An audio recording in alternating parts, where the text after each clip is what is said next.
අඳින්නාස A line ගවුමක් side pocket දෙකක් දාලා කියන්නේ පොඩි කරක් දාලා අත් නැතුව sleeveless මේ A line pocket එකක් තමයි මහන්නේ. අපි ඒ ඇඳුම මිමි වෙන්නේ ඔයාලා මේ හැම මිම්මම ඔයාලගේ මිමිත් එක්කලා හදාගන්න. මම මේ මහනේ මිම්මකට ඒ කියන්නේ එක්කෙනාට වෙන වෙනම සම්මත කියන්නේ එකම බ්ලොක් එකක් හදාගෙන හැමෝටම මහන්නේ නැහැ. එක එක්කෙනාට එක එක මිම්ම මතම ඇඳුම නිර්මාණය කරගන්නවා. ඒ විදිය තමයි නිවැරදිම විදිය. ඒ විදියට ඔයාලා පුරුදු වෙන්න. මේ ඇඳුමේ මිමි වෙන්නේ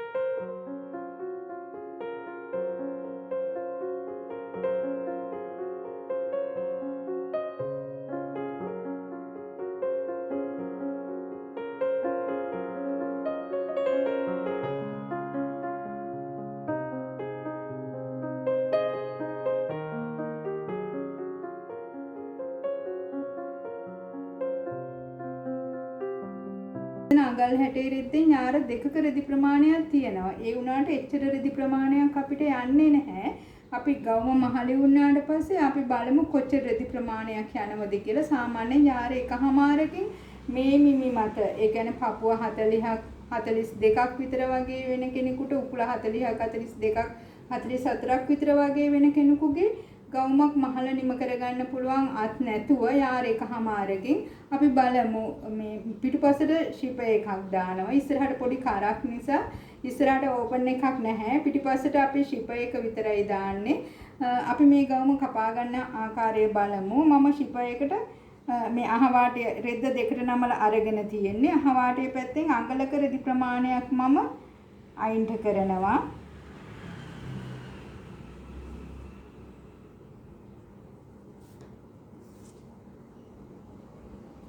මම මේ දිගටම මේ රේඛාවල් අඳින්නේ මේ රෙද්දෙම අඳින නිසා ඒ කියන්නේ මේ කොලයක නිර්මාණය කරනවා නම් මම ඔයාලට මේ ඒ ඇඳලම පෙන්නනවා මේක කොලයක නිර්මාණය කරන්න අවශ්‍ය ඇඳුමක් නෙවෙයි. මොකද කොල මේ වෙන්නේ නැති නිසා කපන්න පහසුයි. ඒ විදිහට පුරුදු වෙන්න. ඒක නිසා මම මේ කඩිරි වලින් අඳින්නේ.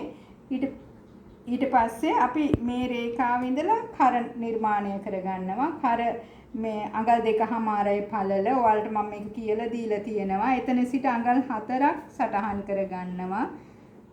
ඒ පිටුපස උරහිස් මම මේ පිටුපස පළුව නිර්මාණය කරගන්න නිසා පිටුපස උරහිස මේ නිර්මාණය කරගන්නේ උර සිට අඟලයි 5කින් ඉදිරිපසට අඟල් 1.5යි පිටුපසට අඟලයි මේ රේඛාවල් දෙක එකට යා කරනවා. ඒ රේඛාව මත පිටුපස උරහිස නිර්මාණය කරගන්නවා. පිටුපස උරහිස 15 මාරයි 15 මාර දෙකට බෙදුවට පස්සේ 7යි 4න් 3යි. මේ අත් නැති ඇඳුමක් නිසා සාමාන්‍ය උරේ අගටම අත තියෙනවට වැඩිය අත චුට්ටිත්තක් උරෙන් ගොඩක් ගැඹුරට ඇතුළට නෙවෙයි. සාමාන්‍යයෙන් ටිකක් ලොකු එක්කෙනෙක් නිසා මම අඟල් 3 කාලක් ඒ කියන්නේ මේ අඟල් 7ක් වෙන්න අත ඇතුළට පොඩ්ඩක් කපනවා. ඉදිරිපසෙදිත් 3 කාලක් මම ඇතුළට කපන්න ඕන. හැබැයි පිටුපසදී 3මාර 5කින් මිම්ම මම ඇතුළට මේ වෙන්න කපන්නේ නැහැ. ඉදිරිපස ඒක ලස්සන නැති නිසා පිටුපසදී 5මාරක් 5කින් මිම්ම මම අඟලක් නැවතත් ඇතුළටත් කපනවා. මේ මෙතන සිට 5මාරක් 5කින් මිම්ම 5මාරක් 5කින් මිම්ම අඟල් 16යි 16 දෙකට බෙදුවට පස්සේ අඟල් 8යි මම අඟලක් ඇතුළට වෙන්න මේ ආකාරයෙන් කපනවා. උර සිට එතකොට මෙයාගේ ඇඟේ උස අඟල් 17ක් නිසා ඇඟෙන් භාගෙමින්ම 8මාරයි මේ අය අත්කට නිර්මාණය කර ගැනීම සඳහා ඒ අත්කට නිර්මාණය කර ගැනීම සඳහා මේ 8මාරේ මිම්ම ඇඳගෙන ඒ මත මම පපුව නිර්මාණය කරනවා. පපුව 40යි 40 අතරට බෙදුවට පස්සේ 10යි මම තව අඟල් භාගයක් එකතු කරනවා. මේ ආකාරයෙන් ඒ රේඛාවල් යා කරනවා මේ විදියට. පිටුපස උර සිට ඉන මිම්ම අඟල් මේ ඉදිරිපස කියන්නේ එයාගේ ඇඟේ උස මිම්ම උර සිට ඉන දක්වා මිම්ම අඟල් 17යි. ඒත් මං අංශයෙන් ඉදිරිපසදී අඟලක ඩාට් එකක් හරහට දානවා. ඒක නිසා ඒ අඩු කරාට පස්සේ පිටුපස උස වෙන්නේ අඟල් 16ක්. ඒ අනිවාර්යයෙන්ම මතක තියාගන්න. මොකද මේ එහෙම කරා ඩාට් එකක් නොදැම්මත් අපි ඇඟෙන් හරි ඇල කරලා ඉදිරිපසදී ඉන ඇලක මේ අඩු කරගන්න ඕන. පිටිපස්සේදී ඒ ඉන ප්‍රමාණයම පිටිපස්සට ගත්තොත් එහෙම ඉනේදී ලස්සන වෙන්නේ නැහැ. ඇඟට ලස්සන ඇඳුමක් නිර්මාණය වෙන්නේ නැහැ. ඒක නිසා මම මේ 16 මිම්ම සටහන් කරගන්නවා. ඉදිරිපසට මම ඩාට් දාන්නේ නැහැ. පිටුපසට මම ඩාට් දානවා. එතකොට 10 පපුවේ මිම්ම මේ ඉනේදිත් අපි සටහන් කරගන්න ඕන. ඩාට් පළල අඟල් 7යි. ඒ 7න් භාගේ 3මාරයි. ඒ 3මාර සටහන් කරගෙන පපුව තිනත් අතර වෙනස ඩාට් එකයි අපි අංශයයි නිර්මාණය කරගන්න ඕන. ඉන 35මාරයි. ඉන 35යි. ඉන 35 දෙකට බෙදුවට පස්සේ 17 මාරයි. පිටුපස්සේ ඉනෙන් භාගයක් අඩු කරාම 17යි. 17 දෙකට බෙදුවට පස්සේ 8යි 4න් 3යි. අපි ගවුමක් නිසා අපි තව චුට්ටිතක් අඟල් භාගයක් විතර ඒ මිම්මට එකතු කරනවා. එතකොට 9ක් 9යි කාලක් විතර අපේ 10 මාරේ පපුවේ මිම්ම. එතකොට අපිට අංශයට අඟල් භාගයකුත් ඩාට් එකට අඟල් භාගයකුත් යවන්න පුළුවන්. ගවුමක් නිසා ඇඟටම තදම වෙලා තියෙන්න ඕන නැහැ. ඒ බුරුල් මිම්ම ඇඟට ලස්සන නිර්මාණයක් වෙනවා මේ ආකාරයෙන්. මම කියන්නේ මේ රේඛාව මෙහෙම්මම සරලවම රේඛාවක් වශයෙන් අඳින්නේ නැහැ. මෙයාගේ කට් එකේදී ඉන 33යි. එතකොට මේ ඉනේ මිම්මට වැඩි අඩු මිම්මක්. ඒක නිසා මම මේ ප්‍රමාණයම මේ හරියේදී කට් එක හරියේදීත් ඒ ප්‍රමාණයම ගෙනිහිල්ලා මේ අත්කට යා කරන එක මේ ආකාරයෙන් යා කරනවා. මොකද මේ හරියේදීත් අඩු වෙන්න මම ගත්තේ. අපි ගණන් මෙමි බලලම ගත්තේ නැති වුණාට ප්‍රශ්නයක් නැහැ. මේක ගවුමක් නිසා ඒ වුණාට මම ඒ හරියදී ඇඟ පොඩ්ඩක් හැඩ කරලා ගත්තා. උකුලේ ඩාට් එක නිර්මාණය කරගන්න ඉනේ සිට අඟල් 4ක් 5කින් මම අඟල යවලා ඩාට් එකේ පළල අඟල් 3මාරයි. මේ විදියට අපි ඩාට් එක නිර්මාණය කරගන්නවා. මේ පිටුපස ඩාට් එක ඉනේ සිට අඟල් 6ක් 5කින් තමයි අපි උකුල නිර්මාණය කරගන්නේ. උකුල 42යි. 42 4ට බෙදුවට පස්සේ 10 මාරයි. 10 මාට මම තවත් අඟල් භාගයක් ඉඩ තියලා අඟල් 11ක් ගත්තා. මේ ආකාරයෙන්. එතකොට අපිට මේ රේඛාව මේ ඉනේ රේඛාවත් උකුලේ රේඛාවත් මේ ආකාරයෙන් මෙහෙම්මම අපිට යා කරන්න පුළුවන්. සරල රේඛාවක් වශයෙන්ම. එතකොට අපිට බලන්න පුළුවන් අපි මෙහෙම කල්ලිවල ගොඩ යටින් එන ප්‍රමාණය අපිට බලා ගන්න පුළුවන්. අපිට ගොඩාරියක්ම ලොකු වුණාමත් ගවුමක් ලස්සන නැහැ. ඒක නිසා අපි මේ අට ප්‍රමාණය බලමු. 18ක් විතර. ඒ ප්‍රමාණය ප්‍රශ්නයක් නැහැ. ඒක නිසා අපි මේ ප්‍රමාණයටම මේ රේඛාව මම දික් කරනවා. මේ විදියට. මේ අපේ පිටුපස. බොහොම පහසුවෙන් අපි කපා ගත්තා. ඊට පස්සේ අපි කපා ඉවත් කරගමු.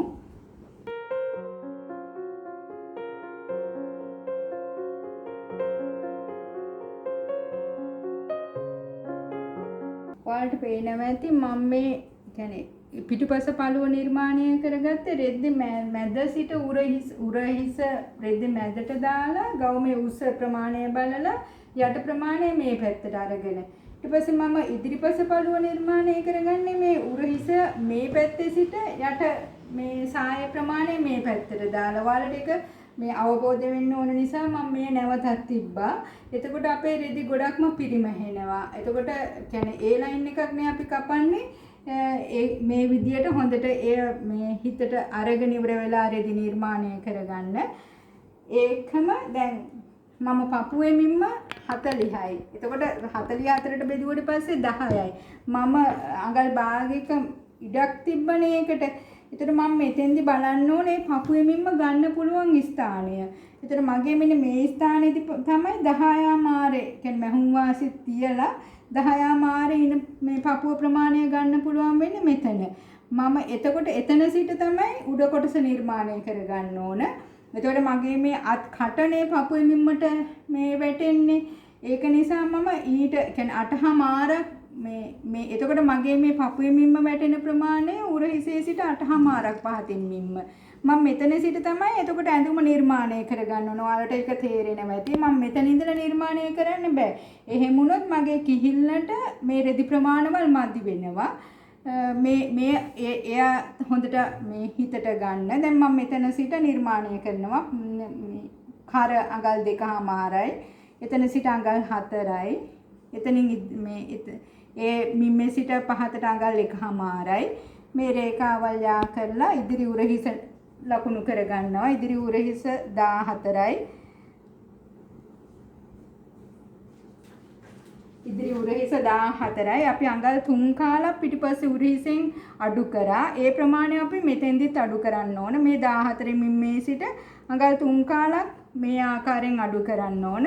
එතන සිට 8මාරක් පහතින් අත්කට නිර්මාණය වෙන්නේ මේ 3මාරක් පහතින් මිම්ම අඟල් 14යි. ඒ මිම්ම අපි ඒ ආකාරයෙන්ම නිර්මාණය කරන මේ උරහිසේ අග සිට අඟල් 3මාරක් පහතින් මිම්ම ඒ 14 අපි ඒ ආකාරයෙන්ම සටහන් කරගන්නවා. එතන සිට අපි මේ රේඛාවල් යා කරනවා. අපි ඉදිරි කර ගැඹුරු කරක් නෙමෙයි දාන්නේ. සාමාන්‍ය බෙල්ල වටේට වගේ හිටින කරක් දාන්නේ. මම 4මාරක කරක් නිර්මාණය කරගන්නවා. මේ ආකාරයෙන් මම මේ උරහිසේ පළලිනුත් අඟල් භාගයක් සටහන් කරා. එතකොට මට පිටුපස මේ කරෙනුත් අඟල් භාගයක් තව නැවත මේ කපන්න ඕන. මේ ආකාරයෙන් මම කර නිර්මාණය කරගන්නවා. අපිට ඕන නම් මේ කරට දැන් කූර්ත කරක් වගේ වෙන්න මෙන්න මේ ආකාරයෙන් පොඩි V එකක් දාන්න පුළුවන්. මම මේ ඇඳුමට එහෙම කරන්නේ නැතුව නිකම්ම රවුම් කරක්ම ගන්නවා. ඊට පස්සේ අපි ඩාට්ටුස 10මාරයි. මේ ආකාරයෙන් 10මාර සටහන් කරගෙන පළල 7යි. ඒකෙන් භාගේ 3මාර සටහන් කරගන්නවා. ඇඟේ උස උරසිට ඉන දක්වා උස අඟල් 17යි. එතෙන්දිත් මම මේ පපුවේ මිම්මම සටහන් කරගන්න ඕන මේ 10මාර. මේ අත් කටේ සිට පහතට මම අඟලක ඩාට් එකක් මෙහෙම සටහන් කරගෙන මේ පොයින්ට් එකේ සිට වම් අත පැත්ත මේ පැත්තට මම අඟලක් මේ ආකාරයෙන් සටහන් කරගන්නවා. එතකොට මම මේ ඩාට් එක මෙහෙම ගේන්නේ මේ අඟලක් මෙහෙන් සටහන් කරගත්ත රේඛාවට මේ විදියට.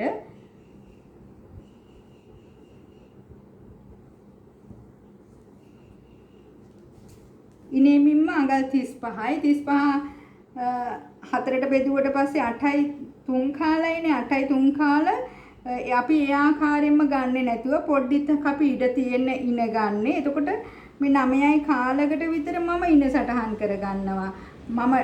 අපි ඩාට් එකක් දානවා නම් ඩාට් එකට භාගයකුත් අංශයට භාගයකුත් දාන්නේ. එහෙම නැතුව ඉදිරිපසට මම ඩාට් එකක් දාන්නේ නැහැ. මේ පැත්තෙන් දාන ඩාට් එක ඇර මේ ආකාරයෙන් මම මේ 9යි කාලක් 9මාරක් විතර වගේ වෙන්න ඉන සටහන් කරගන්නවා. කට් එකේ ඉනත් මීට වැඩි අඩු ප්‍රමාණයක් ඉන 32ක් 33ක් තියෙන්නේ. එතකොට 33 මේ හතරට බෙදලා ගත්තම 8යි කාලක විතර වගේ ප්‍රමාණයක් නේ තියෙන්නේ. ඒ සාරි ජැකට් එකට නම් අපි ඒ ආකාරයෙන්ම ගන්නවා. අපි මෙහෙම්මම රේඛාවක් ඇඳුත් එහෙම එතකොට මේ ඉනේදී අපේ ඉන වැඩි. මේ හරියේදී අපේ ඇඟ කෙට්ටු නිසා අපි මේ හරියේදී මේ ආකාරයෙන්ම මේ ඉන ගෙනිච්චොත් තමයි ඇඳුම ලස්සන වෙන්නේ. මේ අපි 10මාර සටහන් කරගන්න රේඛාවල් මේ තියෙන්නේ. අපි මේ ආකාරයෙන් මේ ස්ථානට ගෙනහිල්ලා මෙතන ඉඳලා මේ රේඛාවල් යා කරනවා. මේ විදියට.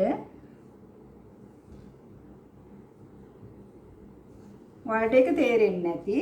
ඊට පස්සේ මේ ඉනේ සිට අඟල් 6ක් පහතින් මිම්ම උකුල වෙන්නේ. එතකොට උකුල 42යි. අපි 4ට බෙදුවට පස්සේ 10මාරයි. අපි අඟල් භාගයක් තව ඒකට එකතු කරා 11යි. අපි ඒ රේඛාවල් අපේ ගවුමේ උසුනේ අඟල් 53ක්.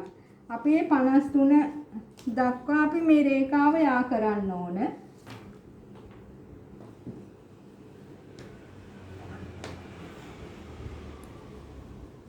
අපි මේ උර සිට මේ අඟල් 53 සටහන් කරගන්නවා මේ ආකාරයෙන්.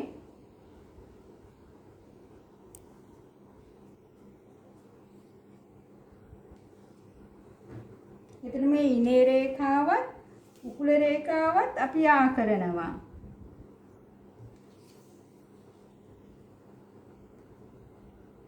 මේ ආකාරයෙන්.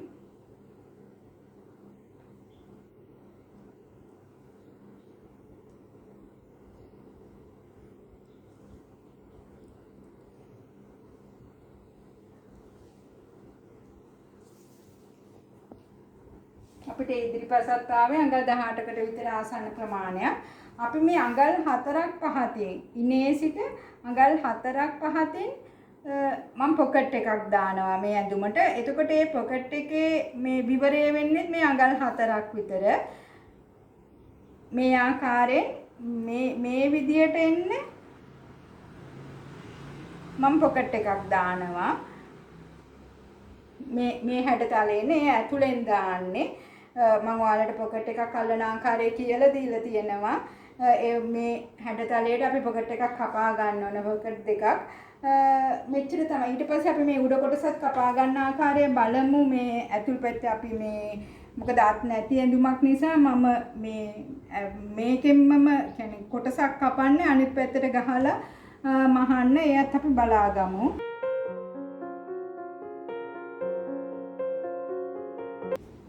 අපිට මේ අත්කට කරවට පයිපින් එකකින් මහන්නත් පුළුවන්. පයිපින් එකක් උඩට හිටින්න යටට හිටින්න ඒ ආකාරයට මහන්නත් පුළුවන්. අපිට මේ ප්‍රමාණයම මේ අත්කටේ ප්‍රමාණයට මේ හරියට එන්න ප්‍රමාණයට රෙදි මේ හැඩතලේම රෙදි කොටසක් කපා ගත්තොත් අපිට ඒ කොටස අනිත් පැත්තට දාලා මහලා ශවි ශක්තියක් කරගන්නත් පුළුවන්. මම ඒ විදිහට කියන්නේ මම අද පයිපින් එකක් අල්ලන්නේ නැතුව ඒ ආකාරයට මහන ආකාරය තමයි ඔයාලට කියලා දෙන්නේ. ඒකට මම මේ හැඩතලයටම මේ කොටස කපා ගන්නවා.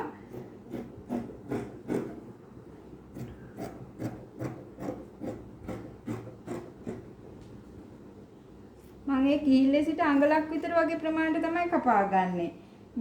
මේ ප්‍රමාණයට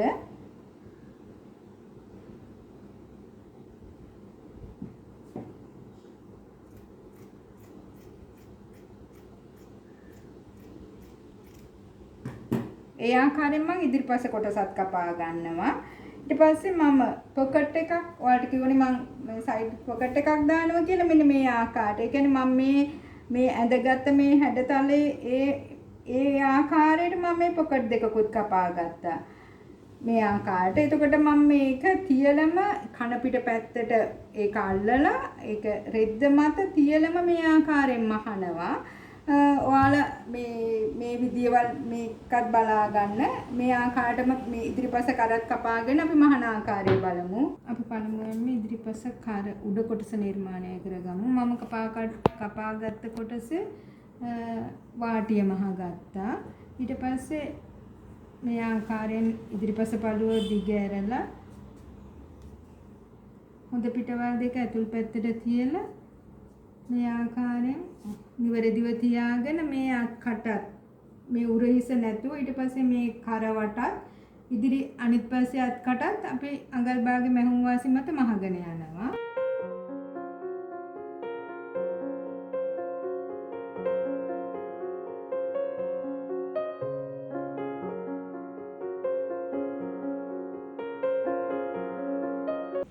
ඊපස්සෙ නැවතත් අත්කට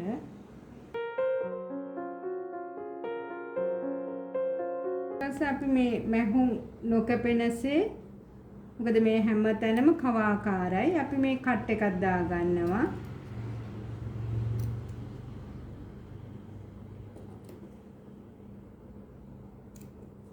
කරවටත් අත්කට වල් දෙක වටත් මේ ආකාරයෙන් අපි කට් එකක් දා ගන්නවා. ඉන්පස්සේ අපි මේ හොඳ පිට පැත්තට හරවලා මේ අපි මේ අල්ලගත්ත කොටසෙන් තමයි කොටසේ අපි අඟල් කාලක විතර මෙහායි මැස්මක් ගහගෙන යනවා. මොකද අපිට මේ මැස්ම ශක්තිමත් වෙන්නත් ලස්සනට හිටින්නත්. ඇඟ පැත්තෙන් නෙවෙයි අපි අලුතෙන් අල්ලගත්ත කොටසින් තමයි අපි මැස්ම ගහන්නේ.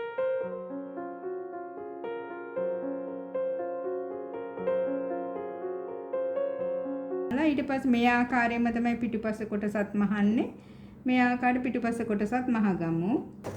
මේ බලන්න. දැන් අපි මහගත්තට පස්සේ පෙනෙන ආකාරය මේ අපි අල්ලගත්ත කොටස හොඳ පිට පැත්තට ගැහුවට පස්සේ අපිට කොහෙන්වත් මැහුම් පේන්නේ නැති වෙන්න ලස්සනට තියෙනවා. මේ ආකාරයට අපි මේ ආකාරයටම තමයි පිටුපස කොටසත් මහන්නේ. අඟලේ අපි මහුම් වාසියට තිබ්බ ශිපයේ කල්ලන්න තිබ්බ මහුම් වාසියට ශිපයේ ප්‍රමාණය තියලා අල්ලලා පිටුපස උරහිස කොටස මේ ආකාරයෙන් මහගමු. මේ මහගත්ත පිටුපස උරහිස කොටස ඒ ඉදිරිපස ආකාරයටම මේ විදියට අපි මේ පිටුපසත් උරහිස කොටස අල්ලගත්ත ශිපයේ ප්‍රමාණයට ඉඩ තියලා මැදින් මැස්ම ගැහුවා. ඊට පස්සේ අපි මේ කන පිටුපස කොටස කන පිට පැත්තට තියෙද්දිම මේ ආකාරයට තියෙද්දිම මේ විදියට ඊට පස්සේ අපි ඉදිරිපස කොටස නිවැරදිවම අපි හොඳ පිටපැත්ත ගහ ගන්න ඕන. නිවැරදිවම හොඳ පිටපැත්ත ගහගෙන අංශ දෙක එක පැත්තට තියෙන්න පිටුපසත් ඉදිරිපසත් අංශ දෙක එක පැත්තට තියෙන්න මේ උරහිස කොටස ලස්සන හොඳටම හරි ගස්සලා ඉදිරිපස උරහිස කොටස හොඳටම හරි ගස්සලා මේ උරහිස ඇතුලෙන් ඒ කියන්නේ මෙන්න මේ ආකාරයට දැන් මේ එතකොට මේ උඩ පැත්තේ තියෙන පිටුපස අර අපි අල්ලගත්ත කොටස නිවැරදිව මේ ආකාරයෙන් තියලා උරහිස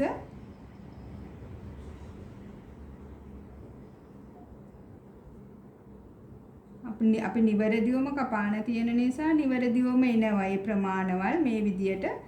ඊට පස්සේ අපි අංගල් භාගේ මහුම් වාසි මත එතකොට අපිට මෙතන කොටස් හතරක් තියෙනවා. මේ පැත්තට කොටස් දෙකක් මේ පැත්තට කොටස් දෙකක්. නිවැරදිවම එතකොට අපේ මහුම් එක එක පැති වලට යන්නේ නැතුව ලස්සනට හදාගෙන මේ උරහිස කොටස අල්ලමු. මේ බලන්න අපි මහලි වුණාට පස්සේ මේ ආකාරයට එන්නේ. අපි එතකොට කොහෙන්වත් මහුම් පේන්නේ නැහැ. ලස්සනට තියෙනවා උරහිස. ඒ ආකාරයටම අපි අනිත් පස්සේ කොටසත් අල්ලගමු. අපින් පස්සේ පොකට් එක අල්ල ගන්න ආකාරය බලමු. එතකොට අපේ අංශයේ මේ කියන්නේ අත් කටේ සිට පිටුපසත් ඉදිරිපසත් හරියටම තියාගෙන බලාගෙන එන්න ඕන. අපි කිව්වේ ඉනේ සිට අඟල් 4ක් 5ක් ඉන්නේ අපි පොකට් එක අල්ලන්න තීරණය කරේ. එතන ඒ ප්‍රමාණය තමයි නිවැරදිම පොකට් එකක්. කියන්නේ අත අපිට දමන්න පුළුවන් ප්‍රමාණයේ පොකට් එකක් වෙන්නේ. එතකොට එයත් අඟල් 4ක විතර විවරයක් තිබුණම ඇති. මේ විදිහට බලාගෙන ආවිලා අපි දෙපැසෙම ඉදිරිපසත් පිටුපසත් දෙකේම අපි මේ ලකුණ සටහන් කරගන්න ඕන. ඒ සටහන මත අපි මේ කපාගත්ත පොකට් එක. ඒ කියන්නේ හොඳ පිටවල් දෙක මේ කියන්නේ හොඳ පිටින් තමයි මෙහෙම තියලි වෙලා අල්ලන්න ඕන. කන පිට පැත්තටනේ අපේ යන්නේ පොකට් එක. ඒ කියන්නේ පොකට් එකේ උඩ කොටස මහන්න මේ විදියට අඟල් 3 කාලයක විතර මහුම් වාසියක් තියලා අපි මේ සටහන් මේ හොඳ පිට මේ කියන්නේ ගවුමේ සටහන් යොදාගත්ත ඒ රේඛාව මත තමයි අපි මහන්න ඕන. මේ ආකාරයෙන් තියලා නිවැරදිව තියාගෙන ඉවරලා මේ විවරේ ටික ප්‍රමාණය විතරයි අපි මේ කොටසේ සාක්කුවේ කොටසේ මහන්නේ. මොකද අපි මේ ඒ රෙද්දට අල්ලන්නේ ඒ ප්‍රමාණය විතරයිනේ. අනිත් ටික නිදහසේ අපි ඊට පස්සේ ඇතුල් පැති ටිකවල් මහන්නේ. අපි ඊට පස්සේනේ පොකට් එක තියෙන වෙනමනේ ඇඳුමට යා වෙන්නේ මේ කොටස විතරයි. ඒක නිසා අපි මේ කොටසේ මේ නිවැරදිවම මේ මහුම් මේ සටහන් මත තියලා අපි ඒ කොටස මහ ගන්නවා. ඒ වගේ ඉදිරිපසත් පිටුපසත් දෙකේ මේ සටහන යොදාගත්ත කොටස මහ ගන්න ඕන. මේ ආකාරයෙන් අපි ඉදිරිපසත් පිටුපසත් දෙකේම ඒ මහ ගත්තා. ඊට පස්සේ අපි කිහිල්ලේ සිට නිවැරදිව සටහන් මත තියලා මේ ආකාරයට අපි මහගෙන එනවා. හොඳට නමලා මේ ඇතුල් පැති වලට නම මේ මහපුව පිරෙද්දි පටවල් ඔක්කොම හොඳට නමලා මේ ආකාරයෙන් තියලා ඒ කියන්නේ මේ ඉදිරිපස ඩාට් එක අංශයෙන් දෙපැත්තේ අපි ඩාට් දා ගන්න ඕන. අංශයෙන් අපි සටහන් කරගත්ත ඩාට් එකත් පිටුපසදී අපි සටහන් කරගත්ත ඩාට් දෙකත් මේ මහ ගන්න ඕන. මහගෙන ඉවර වෙලා ඒ මහගත ඩාට් එක අපි උඩ පැත්තට තමයි මේ ආකාරයෙන් නමලා තියාගන්නේ. නමලා තියාගෙන නිවැරදිව මේ සටහන් මත අපි අංශය කරනවා.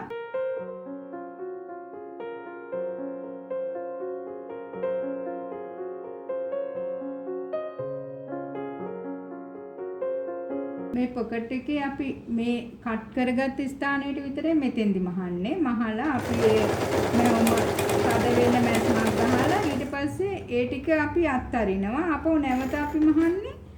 නැවත අපි මෙතෙන්දි කට් කරගත්ත ස්ථානයේ සිට ඒ නිවැරදිව හොඳට ඇදලා තියාගෙන මේ ආකාරයෙන් තියාගෙන ඒ සටහන් දෙක දෙපස්සෙම බලලා මේ ආකාරයෙන් මෙතන සිට තමයි අපි නැවත මහන්නේ.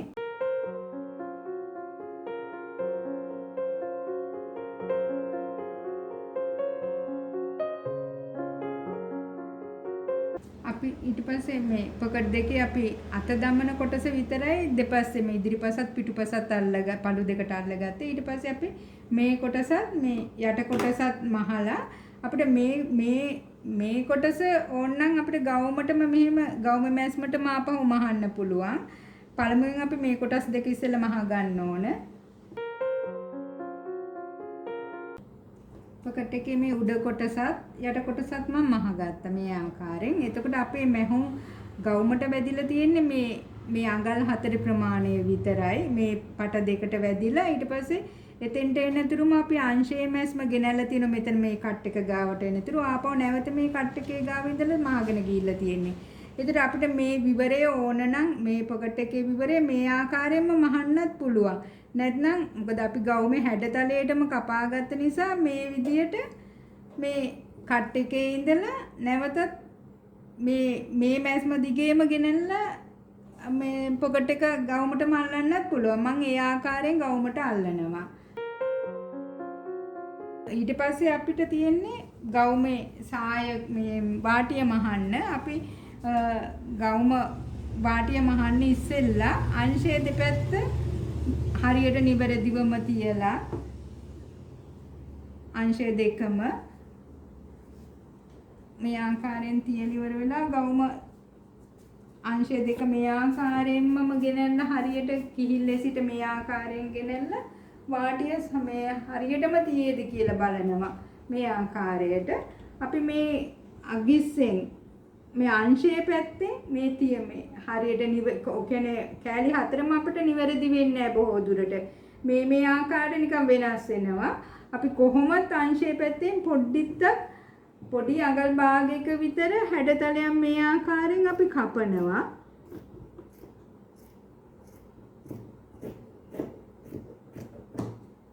මේ විදියට කපාන අපි ඉන්පස්සේ වාටේ මහලා ශිප එක අල්ලන ආකාරය මම ඔයාලට වෙනමම කියලා දීලා තියෙනවා. ඒක නිසා අපි ශිප එකත් අල්ලලා පිටෝන් කරලා බලමු.